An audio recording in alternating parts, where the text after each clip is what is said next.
I wrote some stuff down.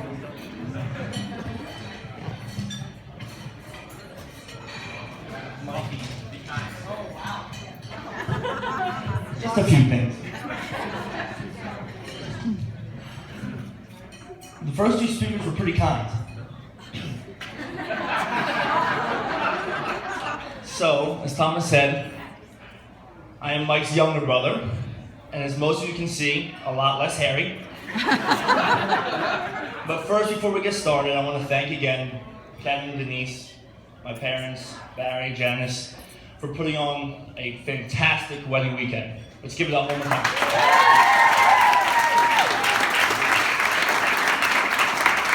I would also like to thank everyone who came out tonight to help Mike and Kate celebrate the first day of the rest of their lives together.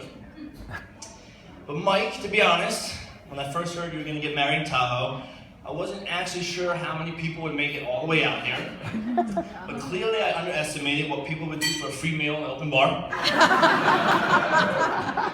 When Mike first asked me to be his best man, he also asked me kindly, please don't speak my wedding tonight. Unfortunately for him, he's got one brother, and it's me. Mike and I first met back in the late 80s. Since then, he's pretty much adored me ever since. Tradition would dictate, Mike, that on the grandest stage of all, his wedding night, I would probably tell an embarrassing story or two about Mike. But since clearly I'm above that, I definitely wouldn't tell you about how in high school, he was such a badass that instead of drinking beer at parties, he would lecture folks on why alcohol wasn't necessary to have fun. And he would bring his own ice-cold six-pack of Dr. Pepper.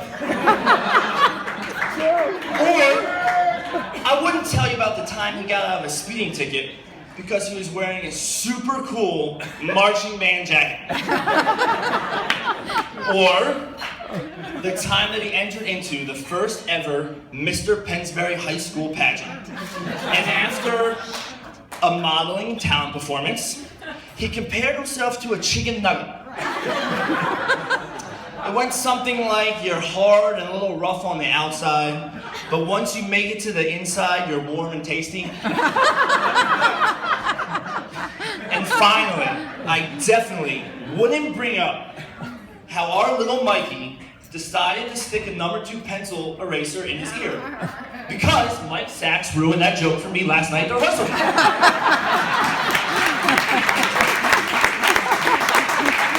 But, just in case you weren't at the rehearsal dinner,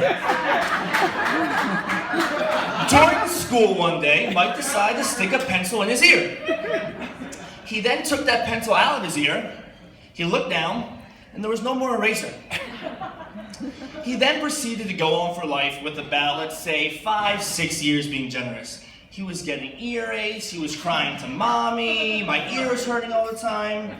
After many doctor's visits, we were up in Maine on vacation. He got another swimmer's ear. So little softy Mike gets rushed to the hospital. And the doctor up there says, I think we should flush this out. It doesn't quite look like wax. Let's see what we can do. And out comes a discolored, petrified, funky-looking eraser. Mike, it feels like just yesterday when you were showing me how to build the coolest forts in the basement. I was sneaking down to your band rehearsals to hang out with all your cool musician friends.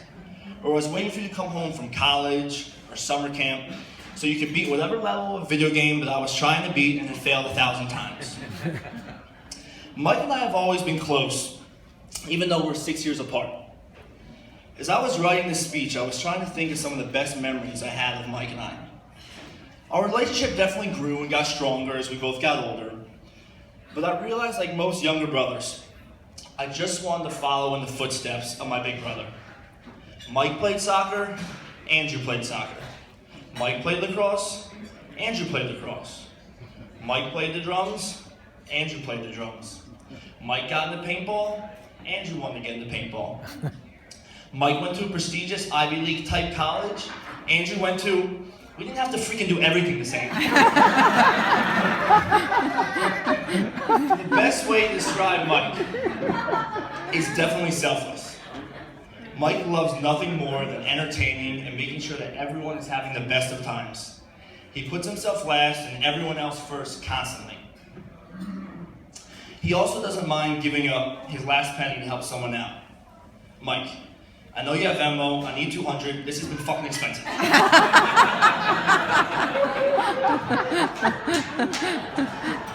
I had definitely used to think growing up that I brought the best out in Mike. That was until I met Kate. First off, good thing the Blumberg genes run strong and Mike doesn't look a decade older than Kate.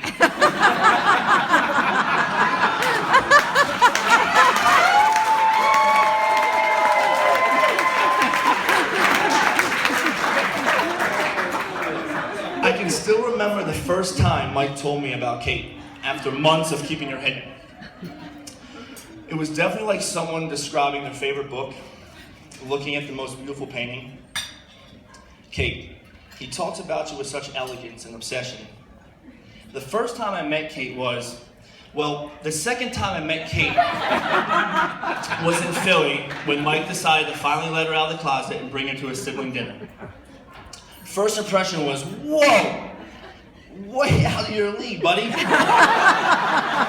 how old are you again? But over the following weeks, months, years, I found that Kate was truly one of the most genuine people I'd ever had the pleasure of meeting.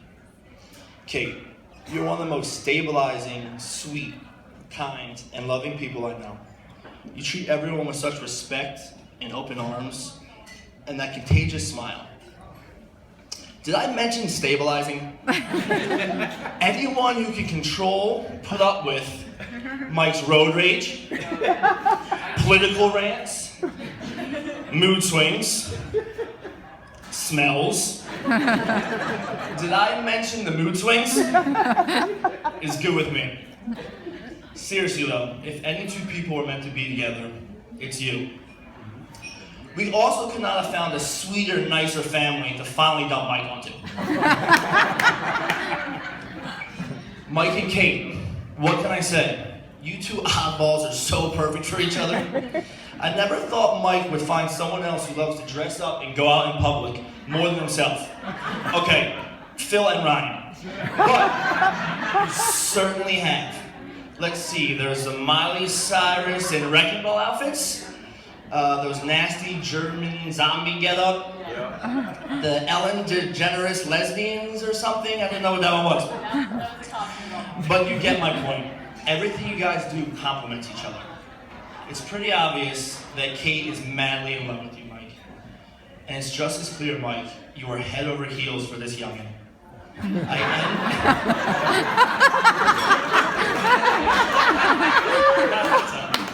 I envy the way you get along so effortlessly. Only a few more people. And you both laugh at each other's dumb jokes. And Kate has become definitely okay with the fact that Mike, you're probably gonna be bald by the time you're 40. I guess what I'm trying to say is, Kate, you make Mike a better person. And Mike, you make Kate a better person. But together, you guys are perfect. Mike and Kate, I wish you all the best in what life has to bring, and I love you both very much. Mom made me say that.